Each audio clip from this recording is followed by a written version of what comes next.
Bom, boa tarde a todos. Primeiramente, eu agradeço a presença nesse segundo webinar, chamado Incentivos Econômicos para a Produção Agropecuária Sustentável. O meu nome é Ciniro Costa Júnior, eu trabalho no Imaflora como coordenador de projetos e vou estar moderando o webinar de hoje junto com a minha colega Franciele Cacheta, da General Mills. Então, esse webinar ele é uma parceria do Imaflora e da General Mills, né? Onde nós temos um projeto que tem o objetivo de avaliar alternativas viáveis para o aumento da resiliência produtiva, social e econômica de algumas cadeias produtivas do agro. Né? Então, esse trabalho ele começou com uma cadeia de produção de milho, lá no Mato Grosso, de uma variedade bem específica, que é de milho pipoca e milho branco. Então, foi o início dessa nossa parceria. E, para quem não participou do webinar 1, eu vou recapitular brevemente e trazer um contexto para esse webinar 2. Né? Então, dentro dessa cadeia de milho, nós estamos fazendo e já fizemos algumas avaliações, né? Sendo que uma delas foi a avaliação de emissão de gases de efeito estufa, para a produção desse milho de pipoca e milho branco, onde a gente viu que esse milho produzido na região do Mato Grosso, no município, na região do município de Campo Novo do Parecis, ele está potencialmente entre os 10 mais eficientes em termos de emissão e produção. Então, uma produção bem tecnológica, eficiente, que traz bastante técnicas de boas práticas de produção. Nós também fizemos uma avaliação com relação aos estoques de carbono no solo, ou os estoques de matéria orgânica do solo, um indicador de fertilidade e conservação. Nós vimos que os sistemas de plantio que são utilizados para o milho de pipoca, eles têm capacidade e são adequados para a conservação de solo e estocagem de matéria orgânica. Mas a gente também identificou que existem várias oportunidades para aperfeiçoamento desse sistema de produção com vistas à resiliência de médio a longo prazo. Né? Então, é nesse contexto que se encaixa esses dois webinars. Então, para discutir um pouco isso, no webinar 1, nós trouxemos especialistas para tratar de boas práticas agropecuárias na produção de grãos no centro-oeste brasileiro, com foco no milho. Né? Nós tivemos ali a presença da Embrapa, de uma empresa de agricultura de precisão chamada DataFarm, e de uma empresa especializada em agricultura orgânica e regenerativa, que é a Rizoma Agro, onde foram abordados alguns temas, como, por exemplo, a adoção e aprimoramento do cultivo de pastagens na sucessão de culturas de grãos, como o sistema ILPF, o refinamento do método de plantio de soja e milho, ajustes na aplicação de insumos, como micronutrientes e uso da agricultura de precisão, assim como considerações do uso de técnicas de produção orgânicas. Então, esses temas, evidentemente com maior profundidade, foram abordados no webinar 1, e eu recomendo que vocês acessem esse webinar, depois deixaremos o link aqui. E no webinar de hoje, dando sequência a essa série, nós vamos tratar de incentivos econômicos para a produção agropecuária sustentável. Então, nós estamos trazendo hoje aqui 3 especialistas, o José Ângelo Mazilios Júnior, secretário adjunto de Política Agrícola do MAPA, a Leisa Souza, diretora do Programa de Agricultura do Climate Bonds Initiative, ou CBI, também conhecido, e a Raquel Besso, da Citaui, para tratar de instrumentos financeiros e iniciativas que podem beneficiar a produção de grãos no Mato Grosso. Eu vou passar para os palestrantes agora, mas antes disso eu gostaria de deixar um recado, que é o seguinte: ao final dessas 3 apresentações, nós teremos uma abertura para perguntas e respostas. Eu peço a gentileza de vocês escreverem suas perguntas no chat e direcionar para quem essa pergunta, ou para o José, ou para a Leisa, ou para a Raquel, por favor. Então, novamente eu agradeço e gostaria de chamar o José Ângelo para fazer a sua apresentação.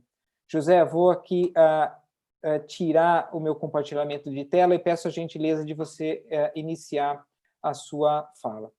Muito obrigado e tenham todos um bom webinar. Obrigado, Ciniro, pela oportunidade. É um assunto que nós estamos tratando e trabalhando com muito afinco no MAPA, mais especificamente na Secretaria de Política Agrícola, que é o desenvolvimento dos mercados de crédito para o nosso agronegócio, e dentro desses mercados de crédito estamos vendo com muita atenção as finanças verdes e trabalhando também para que o produtor acesse tais recursos, né? E sustentabilidade, por quê? É o caminho racional de toda atividade empresarial. Isso aí não precisamos mais aprofundar nosso discurso nesse sentido. Sabemos que hoje uma atividade empresarial só é sustentável se ela for do ponto de vista econômico, ambiental e social. E a governança corporativa é o que vai garantir o gerenciamento para promover a sustentabilidade nesses 3 focos. As pessoas perguntam também para mim, poxa, mas o Brasil ele é tão criticado nos cenários internacionais, né?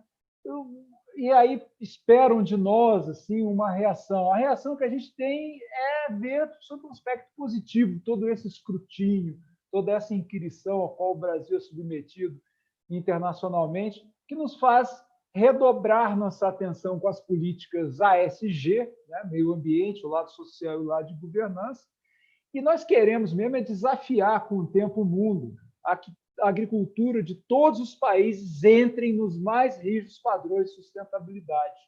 E eu vou dizer isso por quê agora. Primeiro, o Brasil não quer, o Brasil não precisa, o Brasil não está fazendo, o Brasil não tem intenção de desmatar mais nada para aumentar a sua produção agropecuária.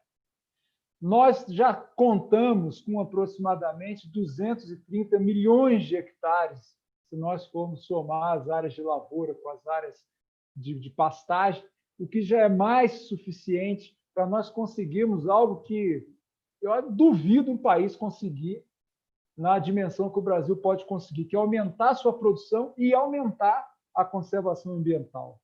Nós podemos fazer isso com muita escala e apostamos nisso, nós vamos conseguir. Nós temos uma sociedade, outro aspecto que nos favorece, com inequívoca vocação conservacionista. Tanto é que nós aprovamos no Congresso uma legislação que obriga o proprietário rural a manter reserva legal na sua propriedade, em percentual que varia de 20% a 80%, 80% no caso das áreas de florestas amazônicas. Então, qual país que fez isso? Qual país que tem isso? Qual país que aprovaria uma lei desse tipo? Se não tivesse dentro da sua sociedade uma vocação conservacionista. Nós desenvolvemos diversos protocolos e processos de produção que intensificam o uso da terra, seguindo rigorosas práticas de agricultura de baixo carbono. Tá? A nossa Embrapa, um órgão de excelência reconhecido internacionalmente. Lógico que a gente ainda tem interesse divergente sobre o meio ambiente e apesar de sermos uma nação maciçamente conservacionista, existem ainda uma posição minoritária que está se tornando isolada, que parece que a ficha não caiu 100%, de que a sustentabilidade ambiental e social é o caminho para a atividade empresarial do nosso agronegócio, que é melhor, que aumenta o fluxo de caixa, que dá mais rentabilidade e que esse caminho é um caminho inescapável, sem volta. Então, nós no governo temos a convicção da importância, por exemplo, como base disso tudo, da implantação rigorosa do Código Florestal, e a preservação ambiental está em primeiro plano na nossa pauta de trabalho. Agora, para amalgamar isso tudo, para concretizar, para induzir, as finanças sustentáveis é um caminho muito importante e a gente vê como a melhor alternativa de captação de recursos pelo nosso produtor rural. As finanças sustentáveis vão ser cada vez mais e a melhor alternativa de investimento para aquele investidor, tanto doméstico quanto internacional, que esteja preocupado, de fato, com reflexo positivo no meio ambiente, no clima, justiça social, desenvolvimento da governança. Então, a gente vê isso aí, juntar a fome com a vontade de comer. De um lado, o produtor que vai ter nas finanças verdes o melhor acesso ao crédito que ele precisa para a sua atividade, e, do outro lado, o investidor interessado em investir na sustentabilidade vai ter no nosso agro, no Brasil, uma alternativa, se não a melhor alternativa para o portfólio dele. Então, o que a gente tem que fazer agora é juntar essas contas. O desafio é esse, é nós colocarmos frente a frente investidores, os nossos produtores e os certificadores para iniciarmos e consolidarmos as finanças verdes do nosso agronegócio. De um lado, os investidores eles demandam estrutura de governança por parte do investido, por parte do produtor, que lhes dê conforto de que eles estão investindo em algo sustentável, certo? O investidor, quer ele esteja em Londres, em Frankfurt, na Faria Lima, ele precisa contar com uma estrutura de governança, desculpe me repetir, mas isso é importante ficar claro, para que ele não seja passado para trás. A linguagem é que se faça greenwashing. Ele pensa que está investindo em algo verde, mas ele, de fato, não está. E, para o investidor, o nosso mercado ele é atraente não só pelos fatos que eu falei aqui, mas também pelo seu porte. Eu lembro para vocês que somente o giro da agropecuária, eu estou falando da atividade primária do país, demanda 100 bilhões de dólares por ano. Isso sem falar no giro das atividades do agronegócio antes da porteira, sem falar no giro das atividades do agronegócio depois da porteira, e sem falar de todo o capital para investimento. Eu só estou pegando aqui o capital de giro, 100 bilhões de dólares por ano. Então, nós temos um mercado, nosso agronegócio, de algumas centenas de bilhões de dólares por ano, com todos os tipos de ticket, prazo, atividade, diversificação de risco. Então, isso é uma festa para o investidor, né? E eu também costumo insistir muito nos mercados internacionais, porque o nosso agro, o mercado do nosso agro é cada vez mais global. Hoje, 1/3 do que a gente produz, grosso modo, é exportado. Então, nós alimentamos a nossa população e 50% disso que fica aqui dentro para alimentar a nossa população, a gente exporta. Ou seja, nossa produção bate recorde, ano após ano. Tudo isso que a gente gera mais é excedente. O destino são os mercados internacionais. Então, nós temos que inserir as finanças do nosso agro nos mercados globais. E nós temos, infelizmente, uma cultura de Estado, mas que, felizmente, nós estamos derrubando, muito provinciana, muito acanhadinha, muito controle cambial, muito medo de abrir os nossos mercados para o investidor internacional, de abrir as nossas atividades do setor real para as finanças internacionais. Só que o nosso agro demanda isso. Ou tem isso, ou não tem expansão do agro. E nós estamos conseguindo emplacar bastante evolução, modernização nesse sentido de integrar a nossa produção agropecuária, o nosso agronegócio, as finanças do mundo afora, né? Os produtores eles têm que pagar o pedágio da certificação para entrar na rodovia das finanças verdes. E qual que é o principal incentivo que tem, já que estamos falando de incentivo aqui? Primeiro, é um crédito mais favorável. Hoje eu digo que estávamos conversando com gestores de fundos internacionais e foi feita uma pesquisa, e esses grandes fundos de investimento internacionais, cerca de 1/4 do seu portfólio são direcionados a finanças sustentáveis. E hoje não se tem muitas alternativas para o investidor para carrear recursos para atividades empresariais sustentáveis do ponto de vista ambiental, social e com boa governança. E de fato, hoje, para o empresário que se prepara, que se adequa, ele consegue um crédito, tende a conseguir um crédito um pouco mais favorecido, ou ligado à performance ambiental. O custo do dinheiro cai conforme fica comprovado que ele vai tendo uma melhoria na performance ambiental. Mas, cada vez mais, isso vai ser um pré-requisito, porque, da mesma forma que nós, aqui do Brasil, falamos em adequar nossa atividade empresarial para os mercados sustentáveis, outros países estão fazendo da mesma forma. Então, daqui a algum dia, o jogo vira. A pessoa, para conseguir dinheiro, é que vai precisar ser sustentável, certo? Então, esse é o principal incentivo que eu acho que existe hoje para o nosso empresariado ficar de olho. Nós temos condição de ser sustentáveis pelas condições inerentes da nossa produção agropecuária, do país, como eu já me referi. A gente, como desafio, vamos impor isso ao mundo, queremos que vocês façam igualmente a nós, e nós vamos ter uma condição privilegiada de acesso a crédito. Mas precisamos dar esse passo.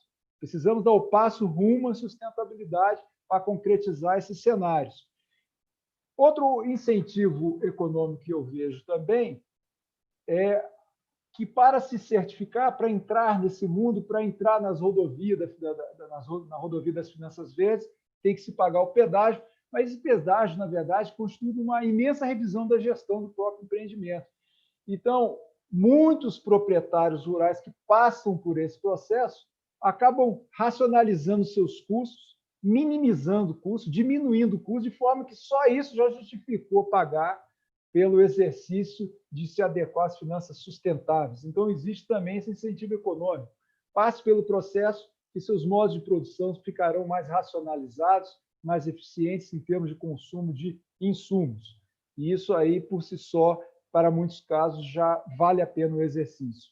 Bom, de nossa parte, nós estamos preparando os mercados financeiros, finanças convencionais que sejam, finanças verdes.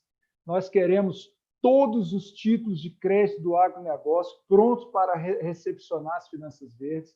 Estamos minimizando as falhas de mercado de crédito do agronegócio. Queremos simplicidade, queremos transparência, queremos segurança jurídica. E isso nós estamos implementando. A primeira rodada se consolidou com a edição da Lei 13.986. Vamos dar um foco especial aqui para a CPR, Cédula de Produto Rural, a CPR, emitida pelo produtor rural, comprado dentro e fora do sistema financeiro, pelos bancos, pelas estruturadoras de operação, pelas empresas que precisam do produto, quem esmaga grão, quem processa grão, tem uma General Mills. E, por incrível que pareça, não só o produtor hoje pode emitir a CPR, como o próprio primeiro industrializador.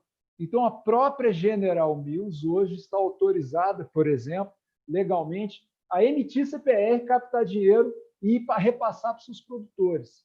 Então, a General Mills hoje, por exemplo, pelo novo desenho da lei, ela pode ou comprar CPR dos produtores que lhe abastecem de produto, ou ela mesma pode emitir e repassar dinheiro se ela conseguir condição mais vantajosa para facilitar essa cadeia produtiva. Estou dando o exemplo da General Mills, que está aqui com a gente, mas é para qualquer primeiro industrializador da produção primária, da produção agropecuária. Fizemos a CPR em moeda estrangeira para tudo, para todos e para todos os produtos. Quem quiser emitir, pode. Em moeda estrangeira, qualquer moeda estrangeira. Quem quiser comprar a CPR com variação cambial em qualquer moeda estrangeira, pode. E com qualquer produto embaixo dela. Agora, nós temos que desburocratizar o ingresso de recursos externos, que ainda possui uma legislação um tanto burocrática, e acertar aspectos tributários. Então, numa segunda onda que a gente está pensando para agora, nós vamos, por exemplo, acabar com esse troço. Nós temos que acabar com a tributação da variação cambial sobre o principal da operação. Senão, o investidor externo não quer correr risco cambial e, dependendo da variação cambial sobre o principal, ele tem que pagar imposto aqui. Isso não faz sentido, isso afasta o capital internacional. Então, só dei um exemplo de coisas que a gente tem que acertar.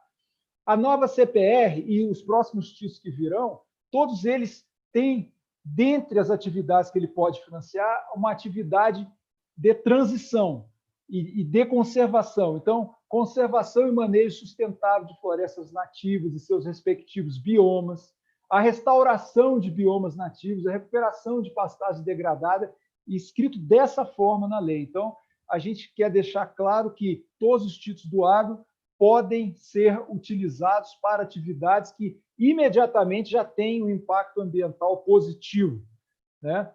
Temos toda a infraestrutura, todo o aparato tecnológico, temos as melhores registradoras do mundo, isso reconhecidamente pelo Banco Internacional de Compensações Internacionais, o Banco Central dos Bancos Centrais, lá em Basileia.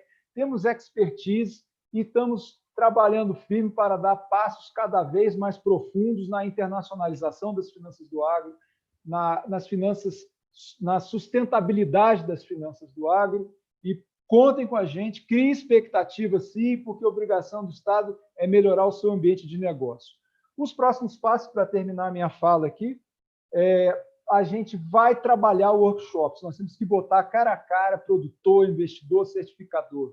Nós temos que preparar os produtores para perguntar, para tirar suas dúvidas e levar essas perguntas para os investidores e para os certificadores. Os investidores, por sua vez, têm perguntas também que eles querem fazer, precisam saber quanto que... Todo mundo quer saber quanto custa uma operação verde, quanto custa para se certificar, e nós temos que juntar esses três atores para que as operações comecem a acontecer. Isso nós esperamos fazer no final desse ano, para o começo do ano que vem, ter esses eventos para construirmos os leading cases e, na esteira desses leading cases, a gente universalizar as finanças verdes. Vamos patrocinar, do ponto de vista institucional, tudo que for necessário. Quem quiser conhecer o Brasil e não conhece, vamos levar lá. Chega para um investidor, para um certificador, quero conhecer tal área do Brasil, visitar, e te dá um jeito, bota no avião e vai lá olhar. Nós vamos dar patrocínio institucional e não vamos medir esforço para que as finanças verdes se deflagrem. É a grande saída do país, a grande saída do nosso agro, e é o grande desafio que o Brasil vai lançar para o resto do mundo. Tá bom, fomos muito criticados, agora quero ver vocês fazerem que nem nós. Mas, para isso, precisamos trabalhar e cumprir essa agenda. Obrigado, Ciniro. Passo a palavra para você de novo. José, muito obrigado pela fala. Muitos pontos interessantes para a gente entender um pouco melhor, ficar de olho, acompanhar e poder colaborar com toda essa movimentação aí que o MAPA está fazendo. Então, de novo, muito obrigado. E agora eu passo a palavra para minha colega Leisa Souza, de novo, diretora do Programa de Agricultura do CBI, do Climate Bonds Initiative, e com uma apresentação que ela vai tratar de títulos verdes, acordos entre MAPA e Climate Bonds Initiative e consequências para a produção de grãos no Mato Grosso. Então, Leisa, por favor. Obrigada, Ciro, pela apresentação. Bom, obrigada pelo convite. Também agradecer a Diana Melos pelo convite, oportunidade de compartilhar um pouco, né, essa agenda de finanças verdes, que são esses títulos verdes que a gente tanto fala. Então, eu vou compartilhar aqui uma breve apresentação para vocês. Acho que todo mundo consegue ver aqui na tela. E começando um pouquinho com quem é a Climate Bonds Initiative, para aqueles que não nos conhecem. Então, a CBI, a gente é uma organização internacional com sede em Londres e a gente fomenta esse desenvolvimento, olhando no mercado de capitais e deslocando, né, esses investimentos para projetos de baixo carbono e aumento de resiliência. Então, muito do que o Ciniro colocou já em relação ao mapeamento, né, desse projeto que a gente foi convidado aqui para compartilhar um pouco. E aí a gente acabou trabalhando muito no fomento do mercado, então a gente assinou no ano passado, a gente já trabalha com o MAPA há um tempo, né, desde a chegada da CBI no Brasil, lá em 2016, e ano passado a gente oficializou, eu acho que essa colaboração, assinando um memorando de entendimento em novembro, para realmente começar a fomentar esse mercado de títulos verdes para o agronegócio. Acho que um dos papéis mais importantes que a CBI vem desenvolvendo mundo afora é a questão da coordenação de definição para critérios, do que entra ou não, do que é elegível ou não como verde. O Ângelo mencionou isso agora há pouco, né, e o Ciniro também, na apresentação dele, sobre algumas áreas, o que entraria. Então, eu vou mostrar mais para frente a taxonomia que a gente desenvolveu, e isso ajuda, né, tanto o investidor quanto o potencial emissor olhar e entender o que entra ou não.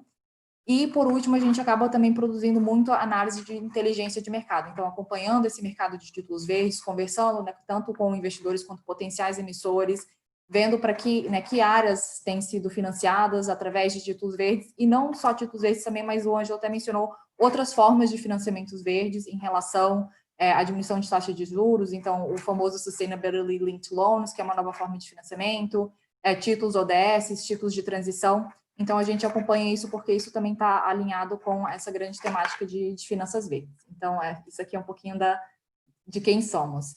Então, o que é, na verdade, um título verde?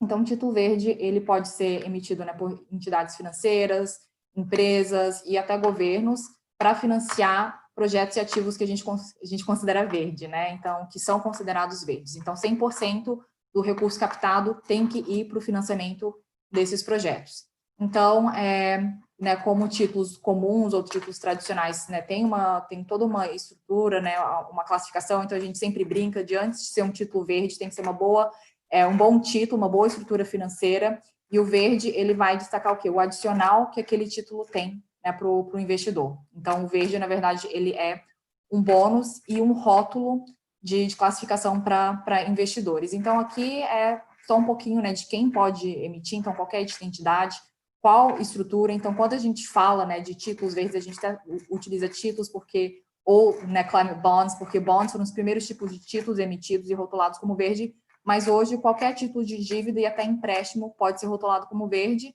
e eu vou entrar nisso mais à frente em relação a como fazer essa rotulagem. Bom, aqui é só para trazer alguns números em relação a esse mercado no Brasil, tá? Esses números já estão um pouquinho desatualizados, que foram de uma última publicação da gente em junho, mas a gente já teve uma última emissão que levantou aqui o número do Brasil de 5,9 para 6,2. Então, em termos do mercado brasileiro, nós somos o segundo mercado, tá, da América Latina, mas em volume de emissões, nós somos os primeiros, com 32 títulos emitidos, ficando atrás do Chile, especialmente devido aí às emissões soberanas chilenas. Em relação ao uso dos recursos, então, para onde que esses recursos estão indo aqui no Brasil? Eles estão indo especialmente para parte de energia, e isso segue uma tendência, tá, internacional, porque energia é um ativo que a gente considera 100%, né, verde, especialmente quando se fala de eólica e solar, e aqui no Brasil, 35,2% vai para a categoria de uso da terra. E essa categoria é especialmente devido às emissões das papeleiras. Então, a Suzano, a antiga Fibria, a Klabin, a Iranito emitiram. Então, o setor florestal tem essa representatividade em termos de emissão de títulos verdes aqui no Brasil. E aí, esse último gráfico aqui também só mostra a evolução do mercado no Brasil. Então, começou lá em 2015, com a BRF, né, emitindo o primeiro título, e tem progredido, e no ano passado a gente teve 11 emissões, então a gente está vendo cada vez mais esse mercado crescer, e a gente vê o agro como um dos setores com maior potencial aqui no Brasil, e eu sou a diretora do Programa de Agricultura, que é o nosso maior programa setorial da CBI no mundo, então acho que isso fala um pouco do tamanho dessa oportunidade.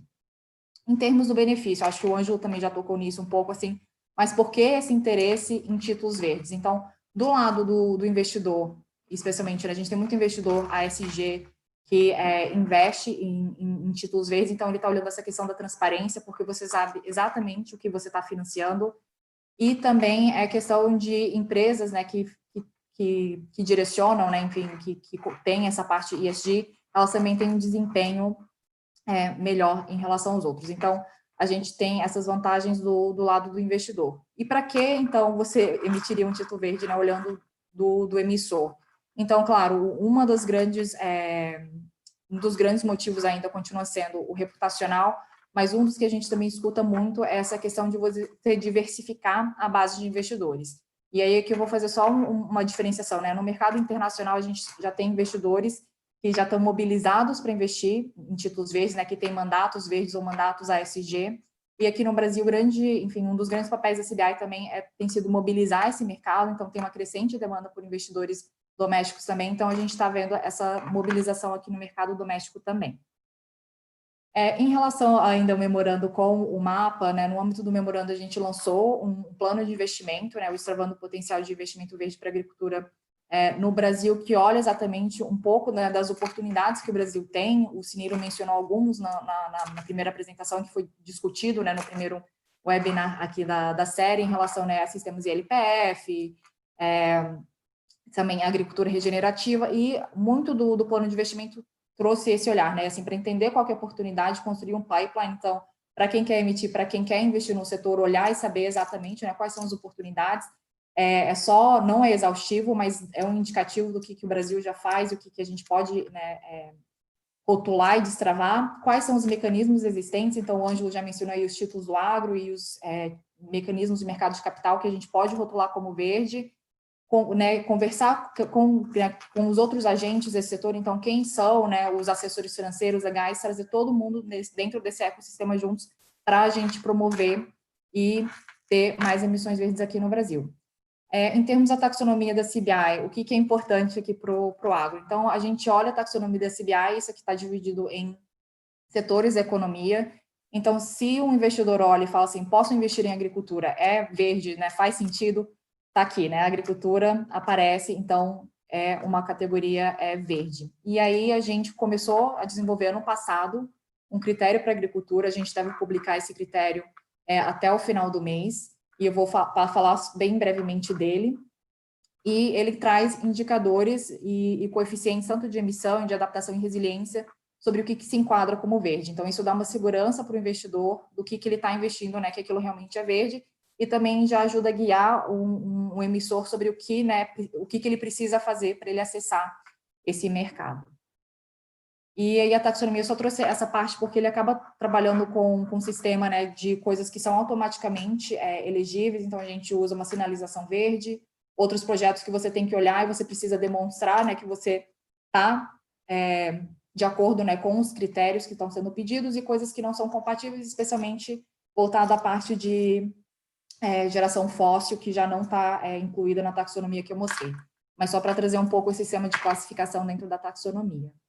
Em relação ao processo de rotulagem, até o Ângelo mencionou, né, o processo de certificação, hoje existem duas formas de você rotular um título como verde, e a CBI a gente acaba trabalhando muito com a certificação que é baseada na nossa taxonomia e também nos critérios setoriais. Então, pensando em agricultura, você, enfim, né, a CBI ela dá essa certificação, mas você tem o agente externo que vai revisar a documentação e revisar, né, se você está de acordo com o critério de agricultura para você ter essa certificação verde, né? Então, em termos do processo, você começa com a estruturação, enfim, daquela dívida ou do título, você vai criar um documento que chama um framework, onde você vai detalhar 4 coisas, né? Então, qual que é o uso do recurso, para onde aquele recurso está indo, como foram feitas as seleções desse projeto, como que está sendo a gestão desses recursos e o relato anual. Então, esses 4 critérios, na verdade, eles seguem melhores práticas internacionais, tá, para títulos verdes, que o ICMA publicou, que são os princípios de títulos verdes, e aí você também detalha em relação a se isso vai estar, enfim, se vai ser certificado ou não. E aí entra esse agente, né, que é o verificador, que vai revisar, tá, dentro de um processo de certificação. O verificador ele vai seguir a metodologia da CBI, ele vai produzir um relatório, que a gente chama de Assurance Report, que ele vai olhar exatamente para aquelas categorias que estão dentro do critério, ele passa isso para a CBI emite a certificação, e aí depois o emissor ele tem que fazer o relato anual. Então, bem resumidamente, esse é o processo. Todo esse processo leva aí de 4 a 6 semanas, tá bom? E a CBI recebe 0,001%, então 1/10 de um ponto base em relação do valor da opinião, e, claro, tem um preço para o verificador, e geralmente o preço mínimo aí que a gente observa no mercado é mais ou menos $20.000, tá? Em termos da verificação. E o que isso significa na prática? Aqui a gente já trouxe uma estrutura de CRA, então que, na verdade, você teria uma estrutura normal, e aí a gente até traz aqui os instrumentos, isso está no plano de investimento que a gente publicou, olhando todos, então, o CPR, né? Então, você pode ter uma CPR verde, você pode ter uma LCA verde, um CDCA, um CRA verde, a gente já teve, né, a Suzano emitindo um CRA verde. Então, segue aquele processo que eu mencionei anteriormente da rotulagem, né? Então, você pode seguir ou pela certificação, eu não vou entrar tanto no SPO, porque a Raquel deve mencionar isso na próxima apresentação. Então, né, o primeiro passo é você identificar se os seus projetos ou, né, os ativos, eles são elegíveis para dentro, né, de uma categoria verde. Você vai ter essa revisão externa, né, e rotulagem, e aí todo o processo ele vai seguir o processo de emissão normal, tá bom? E aí você tem aqui, né, o passo 5, que é diferente, que é o relatório anual. Então, você tem que, aí isso você pode publicar tanto enfim, como um relatório separado, ou no relatório financeiro da empresa, ou no relatório de sustentabilidade da empresa, mas tem que ter um relato anual, ano a ano, de como esses recursos estão sendo utilizados. Bom, agora a parte do critério de agricultura, só para falar um pouco, né, do critério, a CBI a gente vai lançar o critério de agricultura, então acho que isso é importante para acessar mercado e também direcionar para o que está sendo olhado em relação à agricultura. Então, dentro do escopo, o que a gente está olhando? Então, a gente está olhando a produção de culturas perenes e não perenes, então, produção aqui de grão se enquadra, tá? E medidas, a gente colocou fora da porteira, medidas de resiliência que contribuam para resiliência climática e adaptação. Fora fica a parte de a produção de transporte, insumo, processamento, mas a gente está realmente olhando em aumento de produtividade dentro do critério de agricultura da CBI. Aqui são algumas coisas em escopo, a gente tinha conversado muito com o mapa sobre relação de custeio, então o custeio entra dentro do critério. Aqui são só alguns exemplos, o que pode ser financiado, está dentro de uma estrutura verde, e não é exaustivo, então a gente sabe que quando surgirem as oportunidades, a gente acaba conversando muito realmente para alinhar e passar esse entendimento do que se enquadra ou não também com potenciais emissores.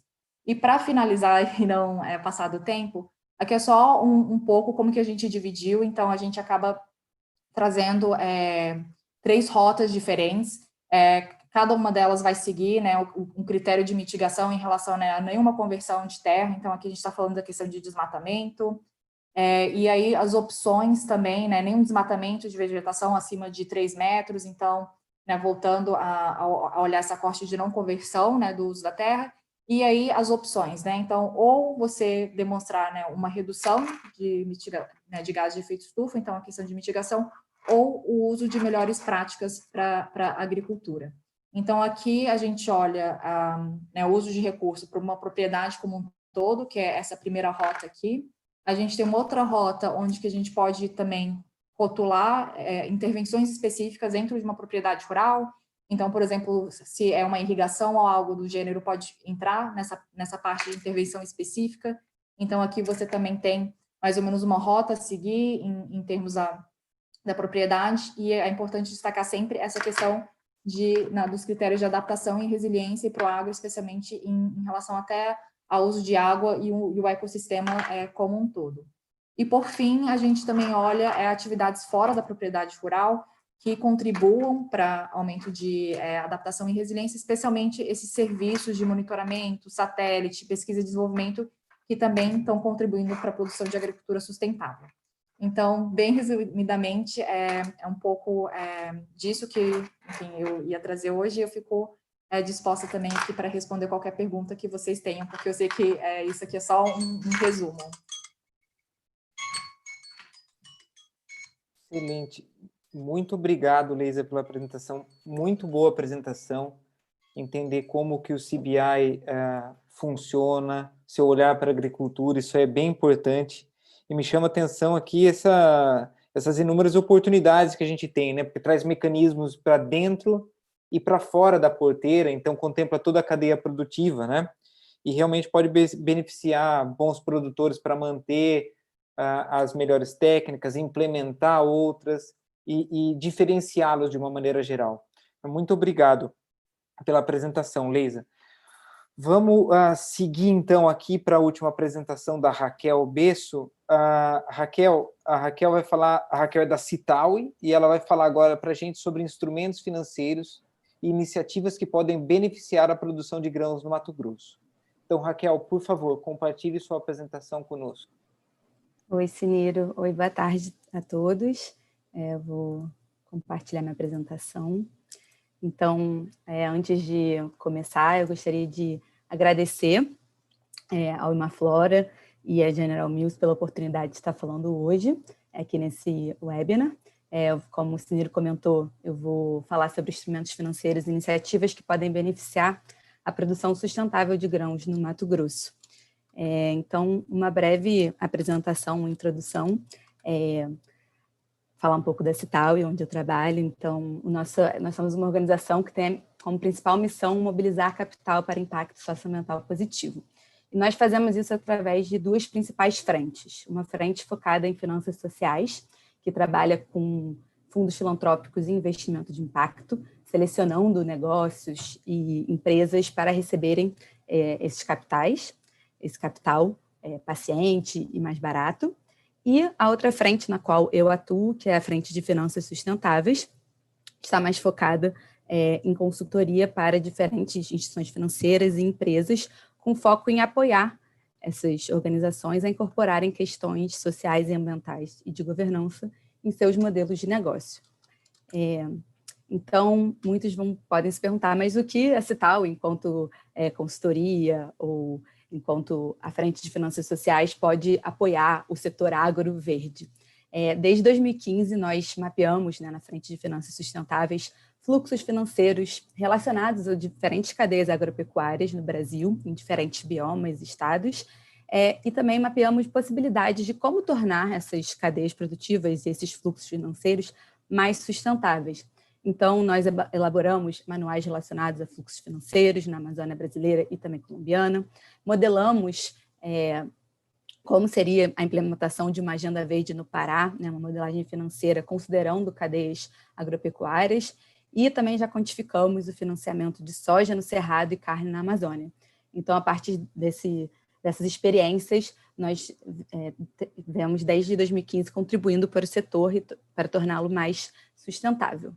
Então, entrando um pouco mais agora no tema, né, do que a gente quer falar hoje, eu vou trazer uma introdução sobre a produção de grãos no Mato Grosso, no Brasil, e as diferentes formas de financiamento, para depois, então, entrar nesses instrumentos, iniciativas que podem beneficiar uma produção mais sustentável. Então, quando a gente fala de produção de grãos, o Brasil ele se desponta, né, como o maior produtor de soja mundial. Essa posição, a cada ano safra, ela é bastante disputada com os Estados Unidos. No último ano safra, a gente realmente ficou como o maior produtor mundial de soja. E essa produção, ela ocorre principalmente no Centro-Oeste e no Sul, né? A região Sul foi onde começou a produção de soja no Brasil. E no Centro-Oeste, ela está bem marcada no bioma cerrado. Quando a gente olha para essa região do Centro-Oeste, a gente pode enxergar que existem duas dinâmicas diferentes de produção de soja. Então, a gente pode ver regiões consolidadas, que é basicamente a área aqui em rosa do mapa, que corresponde ao Mato Grosso e ao sudeste do Cerrado. Então, a gente tem Mato Grosso do Sul, Goiás, São Paulo também, Minas Gerais entra. E a gente vê uma produção de soja mais consolidada, no qual a gente não vê tanto a abertura de novas áreas, mas sim um ganho de produtividade a cada ano safra. E, além dessa região, temos a região também de fronteira, que é conhecida como Matopiba, que é o acrônimo de Maranhão, Tocantins, Piauí e Bahia, no qual, né, temos uma fronteira de produção agrícola com um crescimento expressivo dessa produção. Ainda que tenha um crescimento expressivo, o Mato Grosso ainda desponta como o maior produtor de soja a nível nacional, então ele corresponde, né, a 28%, correspondeu a 28% da produção nacional da safra. E aqui é importante enxergar nesse mapa que quando a gente fala dessas diferentes dinâmicas de produção, tem um olhar muito relevante para a questão de abertura de novas áreas. Então, ainda que a gente possa ver isso mais contundentemente no Matopiba, e menos no Mato Grosso e no sudeste do Cerrado, é uma questão muito relevante, especialmente para investidores nacionais e também internacionais. E quando a gente fala de produção agrícola, a gente pode pensar em diferentes fontes de financiamento que possibilitam essa produção, né? Quando a gente olha esse gráfico aqui, que é relacionado aos últimos anos, 10 anos safra de produção de soja no Mato Grosso, a gente vê que existem diferentes atores financiando essa produção, né? Custeando essa produção. Então, além das clássicas instituições financeiras, os bancos públicos e privados, agentes internos da cadeia produtiva, então a gente está falando aqui de multinacionais, traders, fornecedores de insumo, eles participam do financiamento dessa produção. E além, claro, do autofinanciamento, então os produtores também se autofinanciam. E existem diferentes condições de acesso que fazem com que essa combinação, esse mix de financiamento ocorra a cada ano safra. Então, porte do produtor influencia, a disponibilidade de crédito, quando a gente pensa no crédito rural, tem um limite, né, por produtor. Então, muitas vezes, produtores com uma produção, maiores produtores precisam de mais acesso a crédito, precisam de outras fontes para complementar e conseguir realizar a produção de soja naquele ano safra. E também tem questões climáticas que influenciam. Então, se, por exemplo, houve uma quebra de safra, algum problema numa safra anterior, o produtor vai estar menos capitalizado e vai precisar acessar outras fontes. Então, isso vai moldando a cada ano safra como que essa produção de soja ela é realizada. Esse gráfico ele é bem focado na produção de soja no Mato Grosso, e uma questão importante a ser levantada aqui, que é bem específica do Mato Grosso, os maiores produtores de soja, eles também cultivam milho de segunda safra, ou o que a gente chama de safrinha. Então, estou falando do milho aqui especificamente porque a parceria do Imaflora com a General Mills estava muito focada no milho. Então, a lógica dos fluxos financeiros da cadeia de milho, ela, né, por aproximação, a gente pode dizer que segue uma linha similar ao que acontece, né, no financiamento da soja. Então, a gente tem atores, os mesmos atores atuando nesse financiamento, E, claro, quando a gente pensa, é uma aproximação, mas vai ter suas diferenças, então não vai ser o mesmo mix, mas a gente pode pensar que tem atores similares atuando nesse financiamento que possibilita a produção de grãos. Então, visto, né, esse cenário no Mato Grosso, do Cerrado e as fontes de financiamento, a gente pode falar um pouco agora, então, de instrumentos financeiros e iniciativas verdes que estão disponíveis para o setor agro, tanto no Mato Grosso, né, o foco aqui mais no Mato Grosso, mas também em outras regiões, e não somente soja, mas também outros grãos, como milho e outros cultivos agrícolas. Então, antes da gente começar a falar especificamente de quais são as possibilidades, é importante notar que esses instrumentos financeiros e iniciativas focados em produção sustentável de grãos, de soja ou outros cultivos agrícolas, inclusive pecuária, eles apresentam alguns critérios de acesso, né? Alguns critérios mínimos que o produtor agrícola vai precisar para poder acessar esse recurso. Então, de um lado, a gente tem a definição, né, da destinação de recursos. Isso é especialmente importante quando a gente pensa em títulos verdes, então foi um pouco o que a Leisa trouxe na última apresentação. Em 2018, a Cital desenvolveu, junto com o Instituto Clima e Sociedade, um guia chamado Não Perca Esse Bonde, para definindo ativos e projetos elegíveis em setores chaves da economia brasileira. Em cada setor, a gente definiu atividades que estão de acordo com as metas do Acordo de Paris, as metas climáticas do Acordo de Paris. Então, a gente definiu, né, dentro do setor agro, o que seria mais verde, o que seria talvez não tão verde, mas ainda assim pode contribuir para uma economia de baixo carbono. Então, a gente tem aqui os exemplos um pouco do que o Ciniro trouxe no começo da apresentação. Então, sistema de plantio direto, integração, lavoura, pecuária, floresta, são possibilidades, né, de projetos que são elegíveis. E essa é a nossa, que a gente chama, né, a gente criou esse guia, essa taxonomia bem focada no Brasil. E como a Leisa comentou, também existem outras taxonomias. Então, o CBA está desenvolvendo, vai publicar o critério para a agricultura. E é importante, né, que o emissor, quem está desenhando o mecanismo, tenha definido quais são os projetos e ativos que são elegíveis, tanto no setor agro, quanto quando a gente pensa em outros setores. Além dessa definição, né, de para onde vão os recursos, a maioria dos mecanismos e iniciativas que eu vou comentar agora, eles possuem requisitos socioambientais mínimos de cumprimento legal, principalmente voltados para o cumprimento legal. Então, pensar, né, o produtor tem que estar cumprindo o Código Florestal, regularização de terra, conformidade com a legislação trabalhista e ambiental, então aqui a gente pensa também em licenciamento ambiental, e não ter embargos ou autos de infração pelo IBAMA. São condições muito importantes para o acesso desses instrumentos financeiros e dessas iniciativas. Então, agora entrando um pouco mais em quais são essas possibilidades, né? Existem diferentes possibilidades, eu aqui dividi em 4 frentes, mas dentro de cada frente são diferentes mecanismos. Então, uma primeira frente, a gente poderia pensar em linhas de crédito e fundos dedicados. Então, é mais a relação do produtor diretamente com instituições financeiras. A segunda frente seriam mecanismos e incentivos financeiros de empresas das cadeias produtivas agro, né? Então, que, como a gente viu na soja, fazem parte do financiamento do custeio de cada safra. Então, é muito importante essa relação das empresas com o produtor. Títulos verdes e climáticos do agronegócio, então eu vou passar um pouco mais rápido, porque eu acho que a Leisa comentou bastante sobre isso, vou dar uma pincelada aqui. E também existem outros instrumentos corporativos que eu vou comentar, que são um pouco mais indiretos da forma que o produtor se beneficia nesse caso.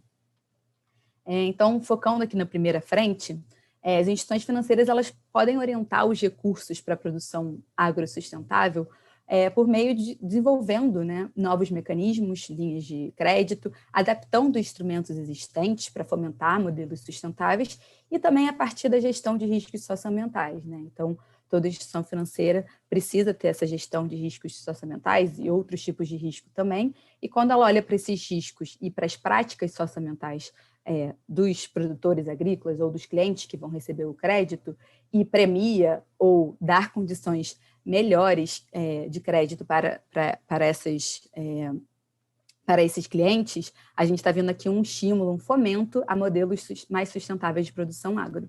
Então, aqui eu trouxe 2 exemplos, né? A gente pode pensar em linhas de crédito de bancos dedicadas à produção agrossustentável.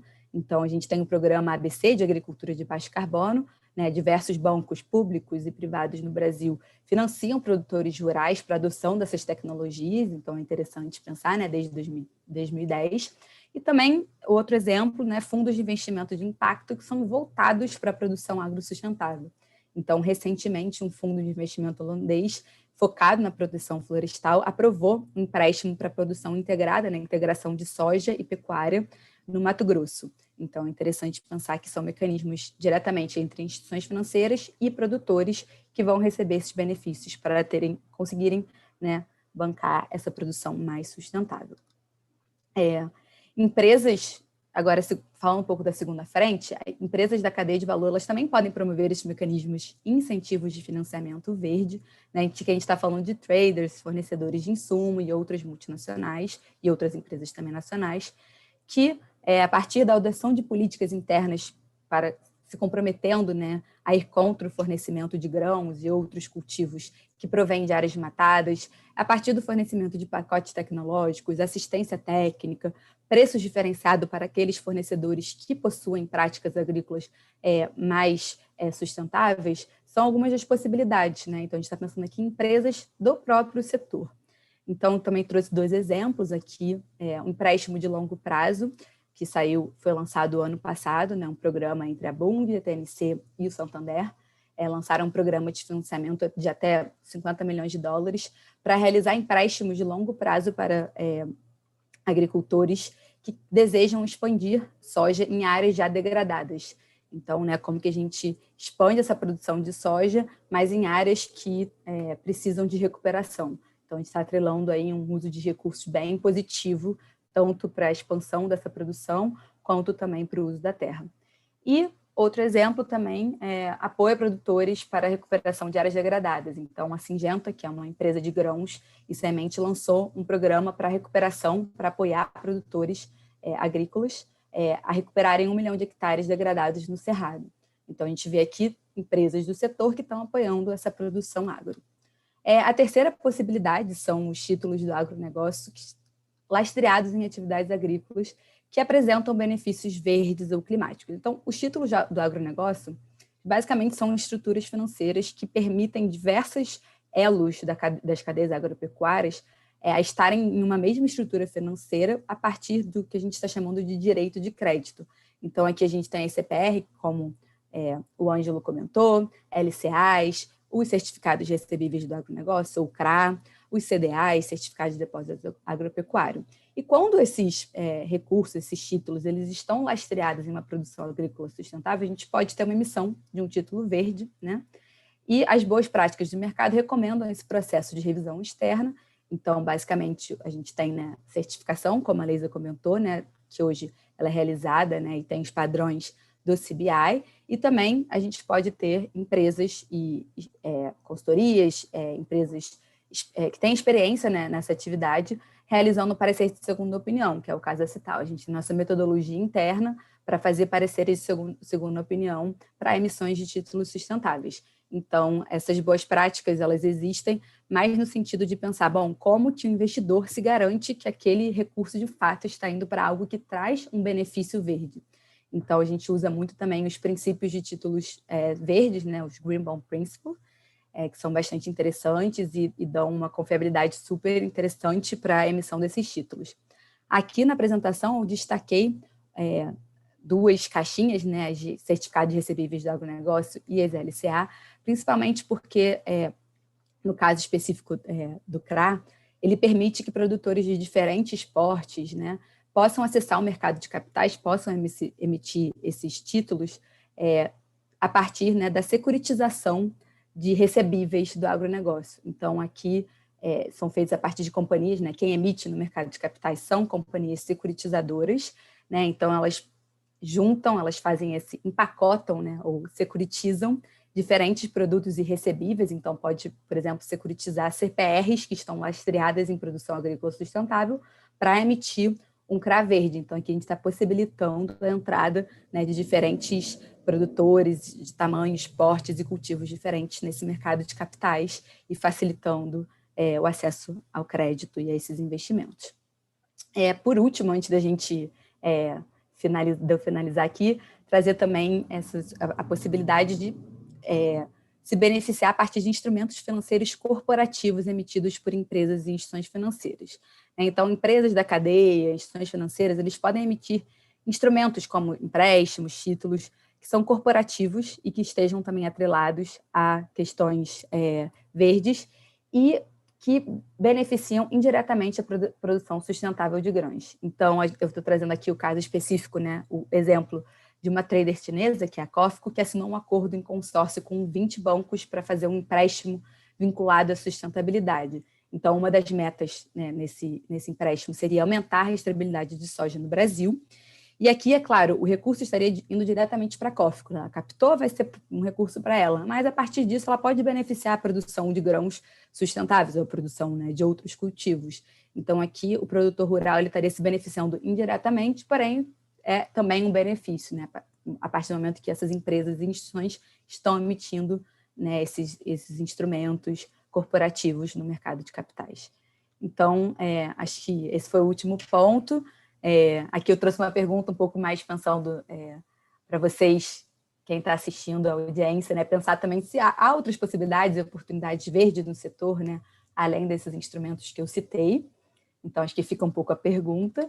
E, de novo, agradecer a todo mundo que está assistindo, participando virtualmente, e eu, Flora, e a General Mills, e os outros palestrantes também que estão aqui comigo hoje. Então, é isso. Muito obrigada. E eu passo de novo a palavra ao Ciniro. Legal, obrigado, Raquel. Muito boa apresentação. Gostei que você terminou com essa pergunta, que realmente é importante a gente pensar. Eu acho que essas 4 oportunidades que você destacou, ela nos ajuda a pensar outras formas, né, e achar outras alternativas. Muito legal. Agradeço novamente, agradeço os 3 participantes. Muito obrigado, José, muito obrigado, Leisa, muito obrigado, Raquel. Agora a gente vai abrir para perguntas. Eu vou passar a palavra à Franciele, que vai fazer a moderação dessas perguntas. Obrigado. Boa tarde a todos que estão aí com a gente assistindo. Queria primeiramente agradecer a excelente explicação dos nossos palestrantes. São muita coisa nova, né? Muita coisa que a gente tem muito ainda a aprender. A gente tem uma pergunta do Sérgio Raposo de Medeiros. Ele fez a pergunta para o Dr. Ângelo. Apesar de perceber que há iniciativas reais e importantes, como as CPRs, uma, abre aspas, agenda, fecha aspas, mesmo, não ficou clara na sua apresentação. Se você pudesse resumir em 3 pontos, qual seria essa agenda? Pois não, Franciele. Realmente eu não detalhei a agenda que eu mesmo chamo de segunda onda legislativa. A primeira foi essa, como eu disse na apresentação, que culminou com a Lei 13986, a Lei do Agro, a antiga MP do Agro. Então, nela a gente melhorou a CPR e melhoramos títulos do agronegócio, criamos o Fundo Garantidor Solidário, Patrimônio Rural em Afetação, ampliamos o mecanismo de equalização de taxa de juros para todos os bancos que são em instituições financeiras que são autorizadas a operar no crédito rural, mas nós vamos dar o segundo passo. Então, vou 3 pontos para você. Primeiro, a gente quer criar um título universal para o agronegócio. A CPR é um título muito legal, mas é um título restrito a uma parte da cadeia do agro. Ela não abrange antes da porteira, por exemplo. Então, a gente quer um título para todo o agronegócio, todo o empresário do agronegócio, antes da porteira, depois da porteira, dentro da porteira, finanças verdes, infraestrutura para essas 4 atividades, poder emitir um título para circular no mercado financeiro e no mercado de capitais também, para poder fundos se estruturem. Então, isso é um dos itens da nossa agenda.